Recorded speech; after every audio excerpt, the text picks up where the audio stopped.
কড়াই গরম করে দিয়ে দিচ্ছি তেল। এবার ওই তেলের মধ্যে দিয়ে দিচ্ছি হাফ চামচ মতো গোটা জিরে, একটা তেজপাতা, একটা শুকনো লঙ্কাকে ছিঁড়ে দিয়ে দিচ্ছি। দিয়ে দিচ্ছি অল্প পরিমাণে হিং। কিছুক্ষণ ভেজে নিয়ে টমেটো, আদা, কাঁচা লঙ্কা, জিরে, ধনের পেস্ট দিয়ে দিচ্ছি।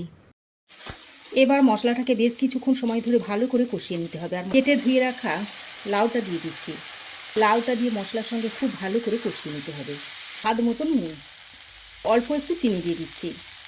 এবার ভাজা পাঁপড় চুরমুর করে দিয়ে দিচ্ছি। পাঁপড়গুলো দিয়ে লাউয়ের সঙ্গে খুব ভালো করে নেড়ে চেড়ে মিশিয়ে নিয়ে মিক্সি ধোয়া জলটা দিয়ে দিচ্ছি। জলটা দিয়ে খুব ভালো করে নেড়ে চেড়ে মিশিয়ে নিয়ে এবার একটা ঢাকনা লাগিয়ে লাউটাকে ভালো করে সেদ্ধ করে নিতে হবে। ঢাকা দিয়ে বেশ কিছুক্ষণ রান্না করে নিয়েছি। ড্রাই রোস্ট করা কসুরি মেথিটা এইভাবে উপর থেকে একটু ছড়িয়ে দেবো। নেড়ে চেড়ে মিশিয়ে নিলেই লাউয়ের তরকারিটা সার্ভ করার জন্য একেবারেই রেডি হয়ে যাবে। গরম গরম ভাত, রুটি, পরোটা সব কিছুর সঙ্গেই সার্ভ করে দিতে পারবেন।